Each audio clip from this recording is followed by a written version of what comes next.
Now that school has started again, I imagine that most of you have settled down into the habit of regular study. Right now, I'd like you to think about school and what it means to you.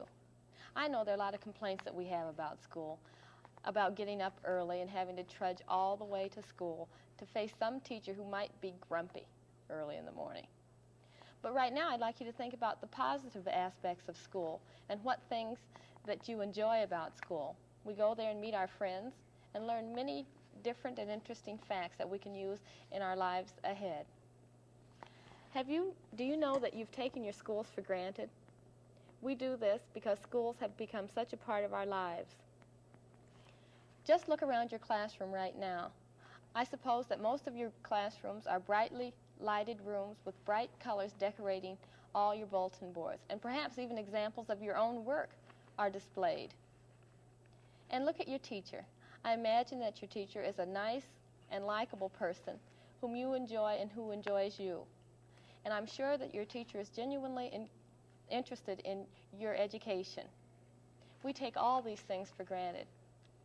We naturally expect the school to be there when we get up Monday morning. We naturally expect our teachers to be there smiling at us and teaching us different things. But what about students who never experienced this?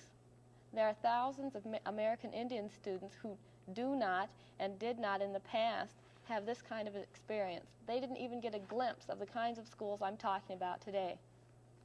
Many of these students who lived on reservations were forced to attend what is called boarding schools. These schools were nothing like the schools that you and I attend and are attending right now. They were dull. They were terrible experiences for these young people. And my guest today is Dr. Ed McGaugh. Dr. McGaugh is the Assistant Director for the Minnesota State Department of Education in the Indian Education section. Dr. McGaugh is here to help us learn more about the boarding schools. He's going to describe them for us, and he's also going to tell us some of the problems confronting the youngsters that attended these schools. Dr. McGaugh, I'm glad you could be here. Could you tell us a little about the conditions of the boarding schools of the past?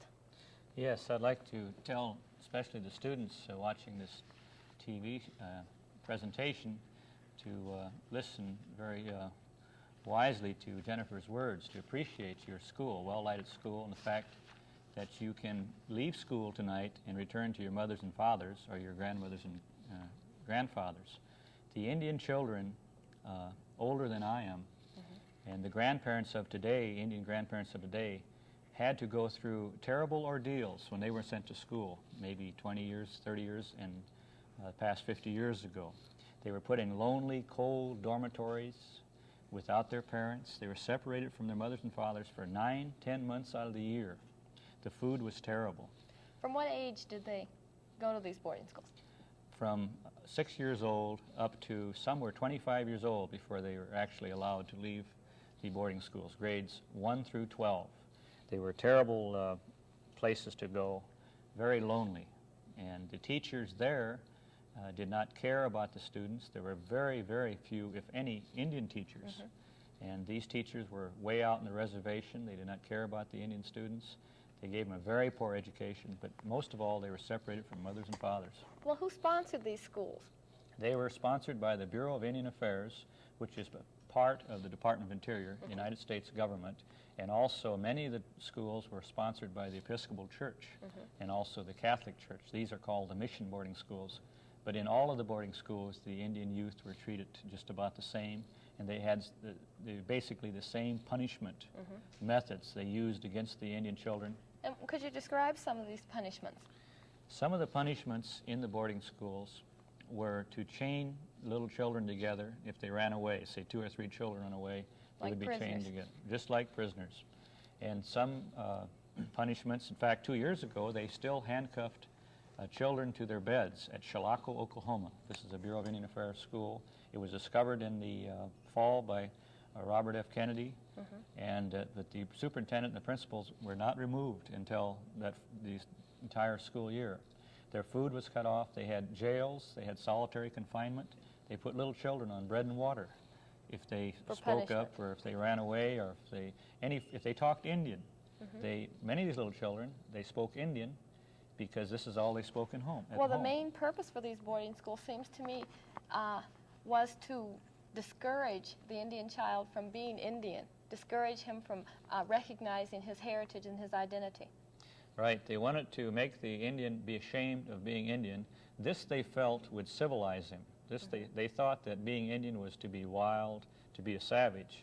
And Indian people disagree with this. They say that to be Indian is to be very kind and very courteous. And they didn't recognize any of their religion, language, or their meaningful craftsmanship. Right. They were not allowed to dance. They were not allowed to do any beadwork. This is why we have so many older Indians at the present time that do not know how to bead, that do not know how to dance Indian, that know nothing about the old Indian religion. Because when they went to school, they had their mouth washed out with soap, if they even spoke Indian. And their traditional costume, they weren't allowed to wear that in school? Oh, no. The plays that the boarding schools put on were always Romeo and Juliet type Shakespeare plays, or cowboy plays. I have actual pictures of these little Indian kids all dressed up in Shakespeare type garb or cowboy clothes. Well, how many boarding schools are there existing today, right now? There are approximately 250 boarding schools that are still sponsored by the United States that seems government like an awful lot. and the missions. But here in Minnesota, there aren't any, are there? No, there used to be boarding schools in Minnesota at Pipestone and at Brainerd. If you go to Pipestone, Minnesota, you will see the remains of an old boarding school that's being used for vocational work now by Pipestone schools. You were going to tell us a little about the boarding school at Flandreau. Right. Just to the west of Pipestone, just a few miles, 20 or 30 miles, lies Flandreau Indian School. And at this school is operated by the Bureau of Indian Affairs, the United States government. And it's a very large school. Approximately about 600 Indian youth are sent there from all over the nation. Many of the Chippewa youth are sent to Flandreau, also Sioux from South Dakota, Montana Indians, and Indians all the way from Alaska are sent to Flandreau. Oh, that's so far, and they go all the way from Alaska. By the Bureau of Indian Affairs. They don't have much opportunity to get home during the school year, do they? No, if you go to Flandreau, you have to have a round-trip ticket paid for by your parents to allow you to come home during Christmas time. And the Bureau of Indian Affairs has its employees travel all over the country flying first class, but they cannot allow their youth to go home at Christmas time unless the parents pay for the bus trip, round trip. That's tragic. Dr. McGaw has had some personal experience right with his own family as far as boarding schools are concerned. When he grew up, he lived on a reservation in South Dakota. Right, Pine Ridge Reservation. And would you tell us a little about your own experiences? Well, my brothers and sisters, there were 13 of us, and 11 of my brothers and sisters had to attend the boarding schools. At Holy Rosary Mission, Flandreau, my father also went to Flandreau Boarding School, Pine Ridge, Ogallala Community High School, which is a boarding school, Rapid City Indian School, which does not exist. At Rapid City Indian School, my mother told me about 6 little fourth graders that ran away, and they went down to scenic South Dakota, 50 miles round trip, 25 miles down, and 25 why would miles they run back. away? Because they wanted to get back to their parents. They wanted to go back home to mom and dad. If I took you little children out of the 5th grade or 6th grade and took you away 300-400 miles and separated you from your mothers and fathers for 9 to 10 months of the year, you would be very lonely. You would want to go back, especially if I beat you for talking English, if I made you ashamed of having blonde hair and blue eyes, if I made you ashamed of simply being what you are. I'm sure that if you had no one to go to, you would want to run away, especially your 5th and 6th graders, because you're big enough to run away. So these little 4th graders ran away, and they were picked up. They were brought back to Rapid City Indian School. They were chained together, 6 4th graders. They were marched around the American flagpole at Rapid City Indian School for 50 miles. Well, it took them several weeks to march all this off. They were brought into the punishment table when they ate. They were chained together. One would fall down, the other would fall down. They had to sit at the punishment table. Little Indian children would bring their food over to them in a tray, and they had to all eat together. They had solitary confinement and bread and water also at Rapid City Indian School. That seems like such a terrible punishment. Another personal experience that I'd like to relate, also these are all on record at the University of South Dakota Archives, because we have the Doris Duke Foundation that has done a lot of investigation in these areas. Also Robert Kennedy, former senator, has. And they're all documented then. They're all documented. My own sister died at Holy Rosary Mission, which is Red Cloud Mission now at Pine Ridge Reservation. the sisters and brothers and fathers there would censor the letters of the little children, which they still do at Flandreau Boarding School. They censor the letters of the children writing back to their parents. My sister was dying of pneumonia, and my older brother and sister wrote back to Mom and Dad that Elsie was dying. My mother and father did not know about it because the letters were censored. And only just before Elsie died, did they find out about her being very sick. A little child wants its parents to be with it when it's on its deathbed. My parents got down there just before the little child died. They had the funeral. The mission people would not even allow my brother and sister to go to the funeral while they were in school. And in fact, they did not know about it until 3 days after. And they were at the same school? At the very same school. That's horrible. Terrible conditions. They worked them half a day in the fields. The little boys would be out in the power plant or out in the cornfields or with the dairy cattle or with sheep and cattle. And then the other half a day they were allowed to go to school. This is in the government boarding school. In the mission boarding school, they worked half a day.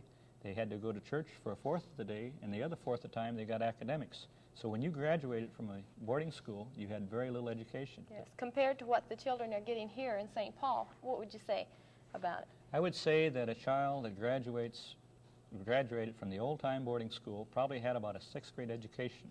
He'd probably have about a 4th or 5th grade education if he graduated from the mission boarding school. And you little girls that had your lunch today or yesterday, think about working in the cafeteria half the day, cleaning it up, mopping the floors. You little boys would be janitors in your school, or outside you'd have a dairy out there and you'd be working out there half a day. But you would do this all the time and you would not have much of an education. One question I think the students might have is, why did the Indian parents allow this to happen to their students and their children? Because the Indian people were placed on concentration camps called reservations. Yes. They were no different than a big, large prison. They even had the army there to herd them on there. And if you did not send your children to the boarding school, you had your rations cut off from you. First, they killed off all the buffalo, and the Sioux Indians depended on the buffalo to live, so the Indians had nothing to eat. Then, if you did not send your little children to the boarding school, you had no rations coming into your family.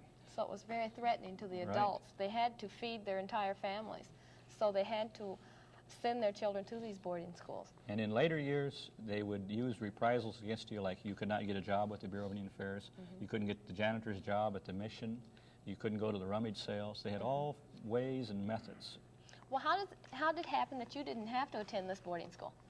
Well, because my sister died, Elsie, at the boarding school, and my parents lost their land during World War II. The government came and made a bombing range out of our ranch and other Indian ranches also. They didn't make them out of white ranches, of course, just Indian land. So we had to move, and we left the reservation, and we went to Rapid City. There my father got a job working construction, and my parents said the 2 youngest ones will not go to boarding school because they were afraid that we would get sick down there and also that we wouldn't get the education that we did. Well, that was good for you, wasn't it? Very lucky. What kinds of schools are taking the place of boarding schools these days? Well, we have what you call day schools now, where the little children simply go to school in the daytime and return in the evening time, and they have an object called a bus that buses the Indian children to the school and returns them. We're asking for more buses. We're asking that our children be allowed to be bused just like Indian children and black children and yellow children all over the country. Yes. Well, could you tell us about Pine Point Elementary School that's here in Minnesota? That's kind of a different school in that it's operated by Indian people. Pine Point Elementary School is located in Ponsford, Minnesota.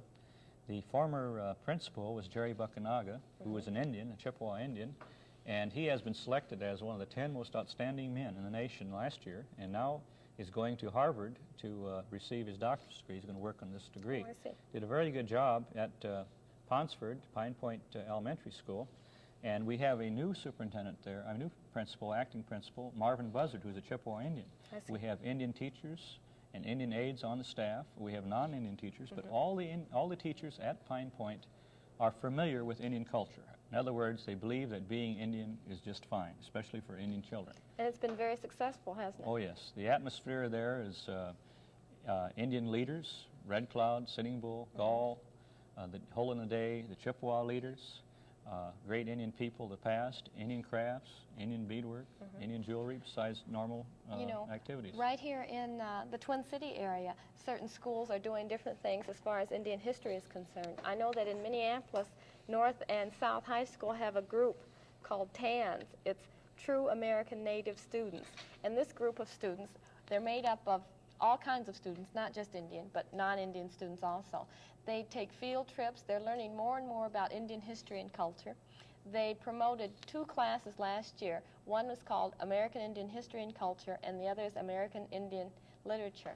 And I think it's important that all students be informed about Indian history and culture. And here in St. Paul, we have the Intercultural Education Office, who sponsors our television program. At the office, Mr. Earl McGee is in charge of the intercultural education, and he has a wealth of resource material about Indian history and culture that he'd be glad to loan public school teachers. And I'd like to suggest an idea to the students. I'd like to hear from them as far as Indian education is concerned. I'd like for them to do some research about Indian leaders, about Indian culture and history, also do paintings and drawings that they could send in to me, and I would show them on television. And I think you have a suggestion as to what things they could do to be more informed about Indian history. I'd like to recommend for every student to send 25 cents to Gray Owl Crafts in 15002 Beaver Road, Jamaica, New York. And in this little booklet is all kinds of kits material where you can make chokers, necklaces, war bonnets, breastplates, etc. You can get involved in making Indian jewelry. And also, there are And many... the address again is 15002 02 Beaver Road, Beaver Road, Jamaica, New York. Jamaica, New York. And you can also buy many books and records from this catalog. It's we use it quite extensively. My little boy makes quite a few pieces of jewelry, chokers And there's and the necklaces. address, Gray Owl Crafts, 15002 Beaver Road, Jamaica, New York, 11433. John makes quite a few different kinds of things, doesn't he? Oh yes, he makes chokers and necklaces mostly, and he makes them out of little pipestone turtles and hair pipe, and he gets all his material from Gray Owl Crafts. How long has he been doing this? He's been doing it about a year now. Also, Diggy Garden Center in St. Paul, he gets a lot of his beads from. They're very beautiful. And now, if you'd like to send your pictures and paintings and drawings to me, also short stories. I'd like to have stories and any research work that you do. Write to me at ETV 1557 Huron Street, St. Paul, Minnesota, 55108. Thank you for joining us today, and thank you, Mr. McGaw, for being here. I really think the children learned a lot today, and it's important that they know these facts about Indian history and some of the things that are going on in the past and the present.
I'd like to introduce the young dancers that we have here today. Introduce them by their ages. They have their, I'm going to call them up here by their Indian names, and they can stand up in front here. First of all, we have from the Winnebago tribe. He's a white eagle. We call him Kunu White Eagle.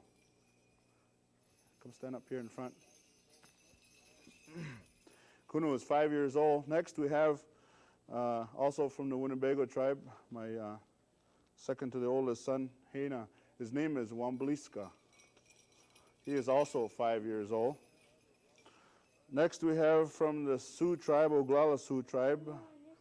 Name is Tatanka Wajila, which means one bull. He's 7 years old. And the oldest one of the group here is also Winnebago, my oldest son. His name is Kirachoga. He is 9 years old. So these four boys will be dancing for you here for a short while. The dance that you just saw was from the Northern Plains Indians grass dance song that we sang for you just now. I'd like to bring up my oldest son here, and he's going to give you a short sample of also that something that we're trying to teach our younger Indians here today. They're learning our dances, they're learning our songs. Okay, let's come up here. Go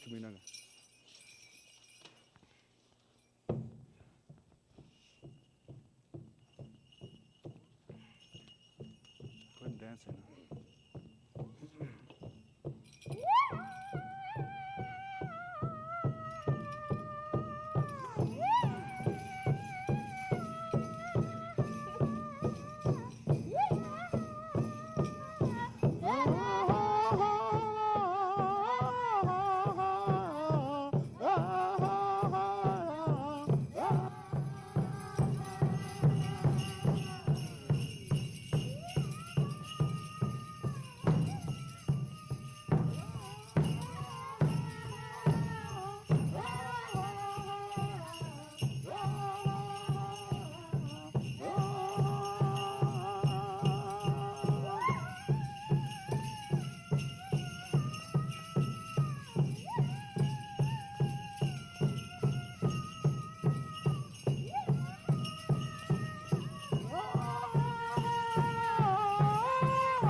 Okay, good.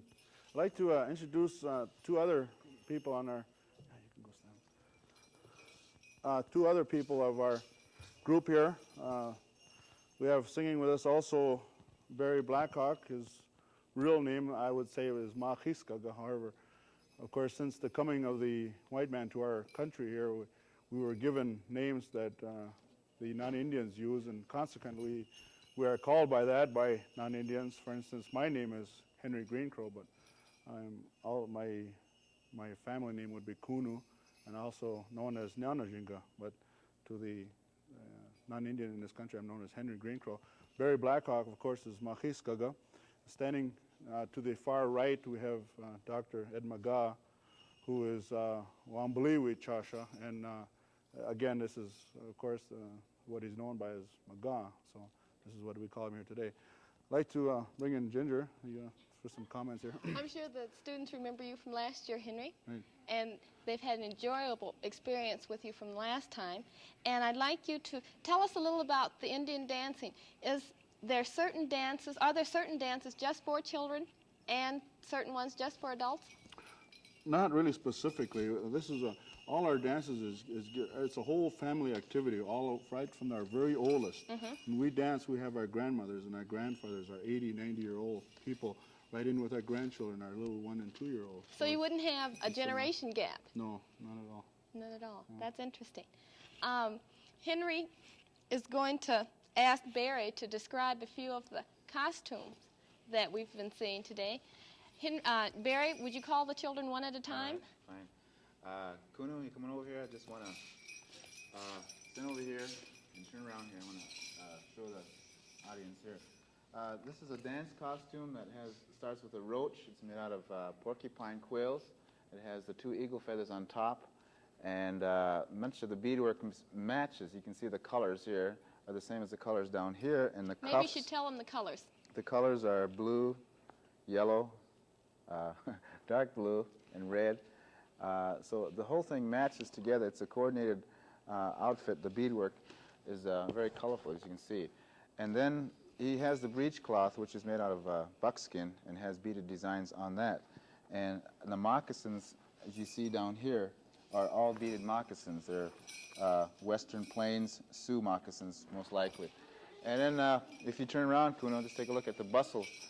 These are eagle feather bustles with the plumes of the different colors, the matching colors. And I think when you put together a complete outfit, you have a coordinated color scheme here that makes it for very colorful viewing. What does he have around his shins? These are Angora fur, and most of the men dancers use these Angora fur around the ankles or below the knees. And of course, the bells are to keep time when they dance. Well, let's take a look at one of the other boys here. Right. Come on over here, pretty boy. Come over here. That's a nickname that I wouldn't think was Indian. Okay, turn around over here. Okay, he's primarily got the same type of costume with the roach, the hair roach, and then he doesn't have any feathers. Perhaps when he gets older, he will have a feather to wear. He has the breechcloth here is different. It's made out of ribbon work. The ribbon work is done with a different colored ribbon in lieu of beads. They don't use beads on this ribbon work, and various tribes do use beads, and some use the ribbon work. So there are different ways to make these colorful costumes. And of course, he's got the leggings down here, and he's got his PF flyers on also. And then if you turn around here, he's got a smaller kind of a bustle.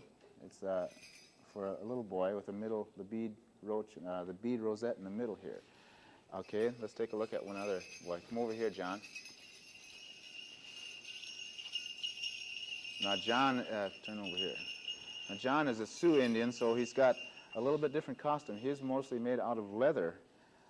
He's got the leather fringes, and he's got a little bit different setup. Then he still has the hair roach and the headband, of course, and he's got a necktie here that I think is very attractive. And he also has what you call a breastplate under here. It's made out of hair bones, and there are different sizes, some for little boys and some for older men. And so, and his bustle is also an eagle feather bustle with the designs and the decorations. The necklace is also a choker here that John, I think, has made himself John is a little craftsman here. He makes these, they call them chokers, and this is one that he's wearing here. Okay, thank you. Dr. McGraw, why don't you come up here? I want to ask you about your costume here, I think. Excuse me. He has a headdress here, and I want you to tell about this headdress here. This is the Wapaha. They call it the war bonnet, but we Indian people call it the self-defense bonnet. We never really fought any wars. We always fought it in self-defense. So we call it a self-defense bonnet, or a Wapaha, is what you say it in Indian, in Lakota. This war bonnet was given to me by Fool's Crow, a great holy man from the Ogallala Sioux Nation. Barry has met him. We were together at the Sundance just about a month ago. Barry and I went to the Sundance. It's a 4-day ceremony. And Fool's Crow gave me the war bonnet. I have taken part in the Sundance 4 times. Also, I am a veteran. I flew 110 combat missions in Vietnam. And I've stood up for my people, and this is the reason why I'm allowed to wear this war bonnet. Fool's Crow is the Sundance chief, and he has the power to give a war bonnet to people, certain people that he chooses. So that's the story behind my war bonnet. It's made of eagle feather, too. Okay, that's very interesting, and I think maybe if you just turn around and have him look at the back there with the horsehair ends and plumes, and they're all eagle feathers, so it's a very unique headgear. Now, I want you to tell me about the breastplate. Perhaps you can say a little thing about that. The breastplate, Plains Indian people wore this breastplate, and also they wore the matching chokers. It's made of 4.5-inch bone hair pipe, and it was used in the old days to deflect a blow of a lance or a tomahawk or an axe, but of course weapons, gunpowder, it wasn't very effective, but we still wear it as an ornament for dancing. Thank you very much. Ginger, I think that'd probably be a description. I want you to look at this shirt that I'm wearing here. It's again another example of the ribbon work that is done in lieu of beadwork.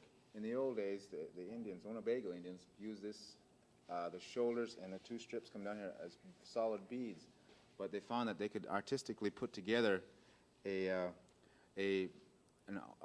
wearing apparel like this with the colored ribbons, and I think they do a very good job, and I think very stylish, I think. It's very pretty, too.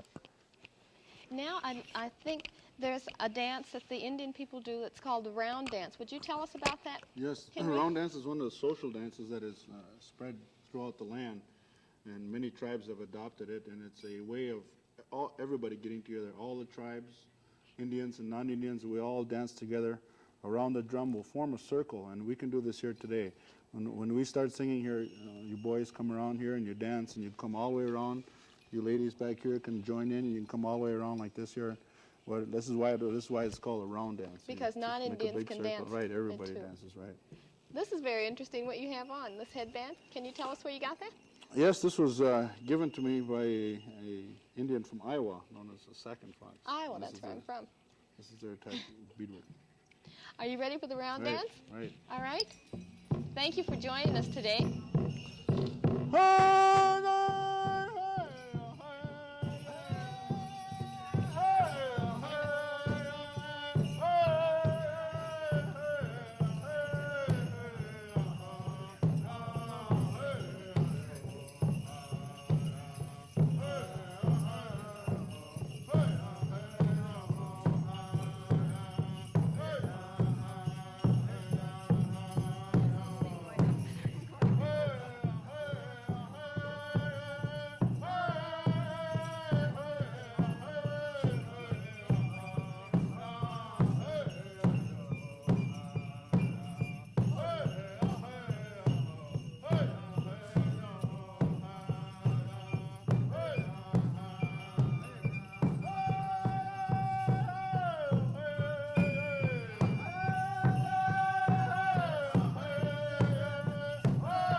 by the time that most of us are 6 or 7 years of age, we have definite ideas about the kinds of clothes we like to look at and the kinds of clothes we like to wear. And as we grow older, we become more aware and more conscious of what we wear and what others are wearing. We become what is called fashion conscious. All the people in the world are influenced by what other people are wearing. For example, right here in St. Paul, we can look in the newspaper and see what Europeans are wearing, and I'm almost sure that you could look in a local paper in Paris and find out what local St. Paulites are wearing in the fall. One unique thing about the United States, though, is that we're made up of such a variety of ethnic and racial group of people that each of these groups have a particular kind of style of dress that is unique to their particular people. And the American Indian is no exception to this. I'm sure that if you thought about all the people you've seen today, you could count several of them who are wearing outfits that were influenced by traditional Indian garb. My special guest today is Mrs. Laverne Hyder. Mrs. Hyder, glad you could be with us. Thank you. And Mrs. Hyder comes all the way from Grand Rapids. No, Rapid City. I'm sorry, from Rapid City, South Dakota. And she operates and owns a shop, and it's called Indian Originals. Indian Originals. And where is it located in Rapid City? We're located at 521 7th Street. And what kinds of things do you design? I have copied the traditional tribal dress of all the tribes and blended into contemporary. Yes, that's what's so fantastic about your costumes and your designs, is that they're contemporary and also traditional. Yes. And most of your designs you take from authentic Indian dress, don't you? Yes, I do. You did a lot of research on this, I imagine. Oh, yes. How long has your store been in operation? Our business has been in operation for 3 years, and we have our store has been open for 1 year. Oh, Yeah. that's very interesting. Now, do you work in the store as well as other people, or? Oh, yes. We have 2 full-time seamstresses, and my husband and I, and we have a lady that works in her home for us. And we employ full-time at 5 beaters. How many hours would you say it would take to complete one total outfit? Well, it depends on the garment. We have a basic line and we have an exclusive line. Our basic designs, I would say would take 2 hours, and our exclusive lines sometimes take me 2 weeks. Oh, my goodness. 2 that's days to 2 rather weeks. a long time. You have jewelry also at your store? Yes, we do. And is it made there too, or do you get them from some other place? We buy our jewelry from the local Indians in Rapid City. And I think we have some examples of jewelry and belts. Yes, Would you describe these for I us? certainly will. This is the belt, the traditional Indian belt that is worn with our garments. This is the daisy chain that we use. And why is it called a daisy chain? Well, they have the little tiny daisies. Oh, I see. And this is a beautiful red color. Yes, Very pretty. and in the glass beads. And this is in the pearl beads. And here we have the seed beads. And those last 3 were all necklaces. Yes, and this is the medallion necklace. And this is the hair pipe necklace with the brass beads. And this particular beading is from the Chippewa tribe. Oh, I see. And also on the table we have, what is this? This is a ceremonial shawl. Oh, it's beautiful. It's black is- with yellow and blue It's, flowers. yes, it's all machine embroidered. And the knots are the spaghetti fringe with a hand tie. And is this Hand done by knots. hand? Yes, this is all done by hand. That certainly seems like it would take a long And time. this is this can be used for an heirloom. Oh, You I can keep see, this for an yes. heirloom. Now, and this little thing, is it worn around the waist? Yes, it's I've seen worn around the headbands waist. like that. Mhm. Is this unique to any particular tribe? This is the Sioux design, the geometric design. The this is our Sioux design. Our The colors are red, blue, yellow, orange, Yes. and white. Mhm. Very beautiful. And we also have here a pair of moccasins. These are the Apache moccasins we make in our store.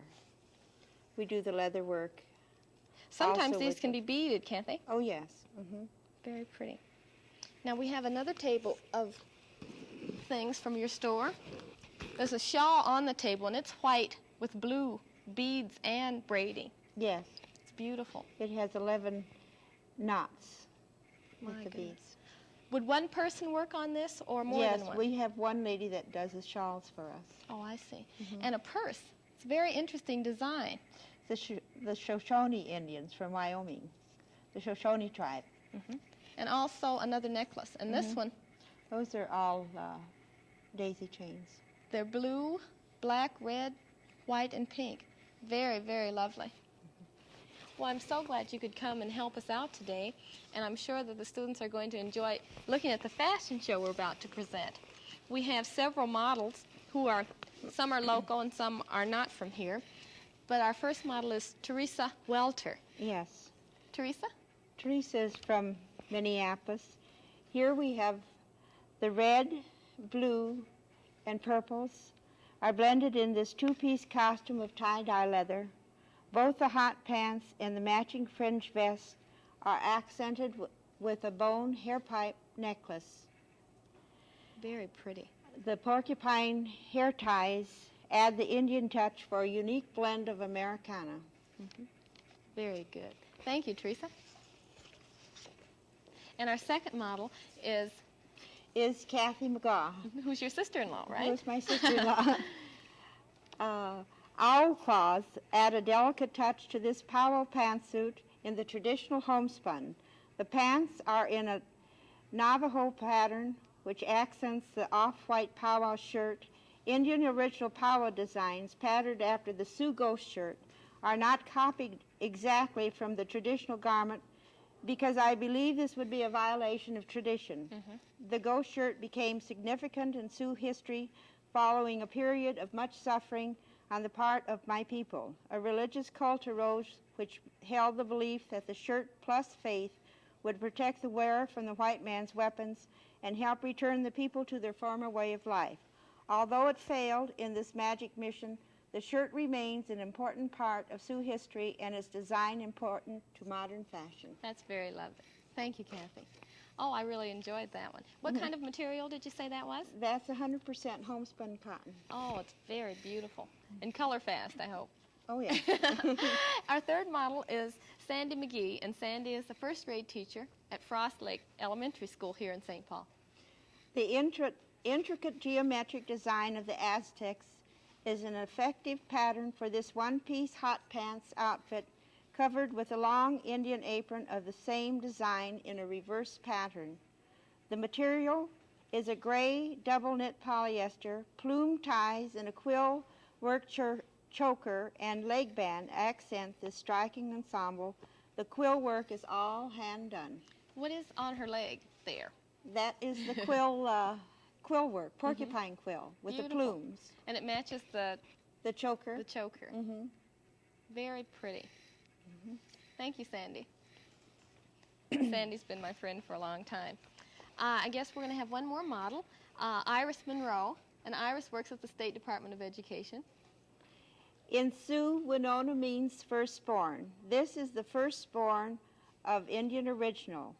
The Winona fashioned in 100% white wool worsted and featuring beautiful hand-tied fringe. The costume is the basic Indian maiden dress with huge shawl and leggings to match. Lines are gentle and feminine. Handwork on this costume is exquisite, with all buttons hand-covered and every bit of fringe hand-tied.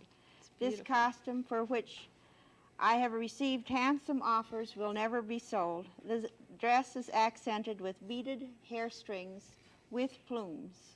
It's beautiful. This is the first outfit that you made. This is the very first design It sort that I of put you created. on your way, didn't it? Yes. I can understand why, because it's so pretty. This will be the last time we will model this, and this will be, I will put this on loan to the State University of South Dakota. Oh, and they'll display it? And they will display it with their other garments that they have there. Oh, that's very lovely.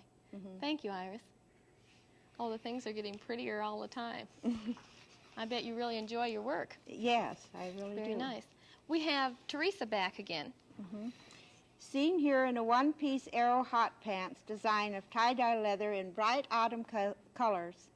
The long sleeves are accented with long fringe with shorter fringe trimming the legs. Very pretty. That's the latest fashion, the hot pants, aren't they? She looks very nice in that, too. Thank so, you, too. Teresa. We're going to talk a little bit more about your store and where people can come to see your clothing. They'd have to come to South Dakota. And Yes. then do they order things from you, or do you make up, you see a person, then you make up an outfit for them? Oh yes, we they come into the store. We do custom work, and they order from us. We take measurements, and we do mailing. Oh, that's very good. I think we have another model ready. Sandy's back again. And this is one of my favorite outfits.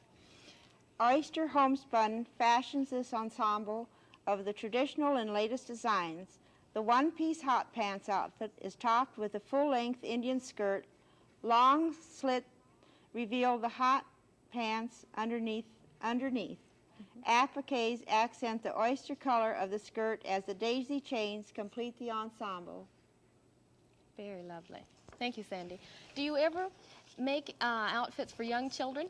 I did, yes, at one time I did, but we've discontinued that because, they were a little Difficult. overpriced. Yes, for I can children. understand that. But they're so beautiful. We're just about ready to see a beautiful red velvet that Kathy's going to model. And I think Kathy, this is her personal outfit, isn't it? Yes, I think this is one of the most interesting costumes I have ever made. The fabric is red imported velvet, here styled in a powwow top and skirt with leggings to match. If you've been following the great hemline debate, and who hasn't, you know that it makes good fashion sense to have a wardrobe of lengths. Many will be in for a while yet, and this costume can be worn simply as a midi. The added skirt features another hemline variation, the cutout hemline. The skirt has trim of satin, velvet, and lace in dramatic black and Indian turquoise. What kind of a necklace does she have on? Kathy is wearing her own turquoise necklace. It's very nice. Thank you. Now, I have an outfit that I'd like to model. You can tell us a little about it as I get up. This is similar to the one Kathy had on. The burnt orange color of the dress, made of wool flannel. It is completely lined in green cibone. The blouse is a powwow design, but with a new sleeve, which is tapered with a slit under the arm. The Indian women use this slit for nursing their young. The long pleated skirt is copied from the Navajo and has the open hem, which is the traditional line of the Indian costume. At the hemline, which is banded in braid material of the blouse, is inset with velvet, lace, and satin. Oh, it's very pretty. Now I think we're ready for one last model, and it's Teresa again. An Indian costume for daytime is this prairie dress in red and black printed cotton, consisting of smock top appliqued with ribbon accented top and skirt. Ribbons were a favorite trim of the Navajo and Winnebago tribes. An Indian trailer belt of gold cowhide accents the skirt with a deer bone and elk tooth necklace accenting the ensemble. Oh, thank you, Teresa. Do you sometimes create things for men? Yes, I do. And it just so happens that we have a man with us today, Dr. Ed McGaw, who happens to be your brother, Yes. and he's wearing something we'd like you to talk about. Ed is wearing a shirt. Traditional Sioux colors of red, black, yellow, and white are combined in a geometric design of 100% homespun cotton. The long shirt has slits up the side. The colors used are sacred colors of the Sioux, denoting the power of the hoop. The design notes the four directions and the four races of man coming together. Eddie has the hair pipe necklace on maybe he could tell you more about Yes, I the... think he might be able to. This is the hair pipe necklace. I've made it myself. Many of the necklaces I make for my sister. Also, I have a little 7-year-old boy who, his name is John, makes these little hair pipe necklaces. And the hair pipe comes from the breastplate. In a later show, we will have the breastplate on. Henry Green Crow, Barry Black Hawk will also be wearing them. And you'll see the large breastplate 4.5-inch hair pipes. This is simply 1.5-inch choker hair pipe made from the same material, made out of bone. And it's typical of the Plains Indian people. And my sister and I are Ogallala Lakotas or Ogallala Sioux. So we accent the hair pipe quite a bit because naturally we're quite proud of our Sioux background. What is that you're holding in your hand? Oh, this is simply a dance club. It's a buffalo horn axe or tomahawk, whatever you wish you want to call it. And there's a weasel skin that comes from the Shoshone people out in Wyoming, Lander, Wyoming. And the weasel is worn in their Sundance. So I dance with this club here because when you dance Indian, you always want to have your hands balanced. And many dancers will have a fan or an axe when they're dancing for more graceful movement. I also want to mention that these are real Sioux man's moccasins. You can tell the men's moccasins by the little flaps down here. And they The are colors beaded are with really sinew pretty. and on buckskin. The red, yellow, red and white and blue. Very nice. What about your belt? Well, the belt comes from Rosebud Reservation, and it's what we would call a ceremonial belt. This belt was worn in the Sundance at the Pine Ridge Reservation, my sister's home reservation, also mine, where we were both born. And it's a belt that will go across your kilt. We wear a shawl similar to my sister's shawls that she has here in the tables, and a shawl hangs down low, and we have a belt on over it to cover it. But there's certain colors in the belt that we like to exhibit. And also red, white, black, and yellow was mentioned, and I simply like to say that red, white, black, and yellow stands for the 4 races of man: the red man, the white man, the black man, and the yellow man. The Indian people believe that all men are holy. That's why we never were prejudiced people. We always welcomed the pilgrim.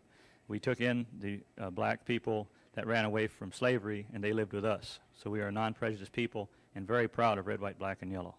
Thank you. It was very nice having you with us today, Mrs. Hyder. And I noticed that your fashions were written up in the Northwestern Bell Telephone magazine. Yes. And it has lots of lovely pictures of the costumes that you design and telling all about your store. It's very interesting. I hope that I can get to Rapid City sometime to join you. I hope you will too. And I'm sure someday. the students enjoyed watching and learning a lot of different things today. You've given us some valuable information about the Indian designs and the existence of your store in Rapid City. Thank you so much for coming.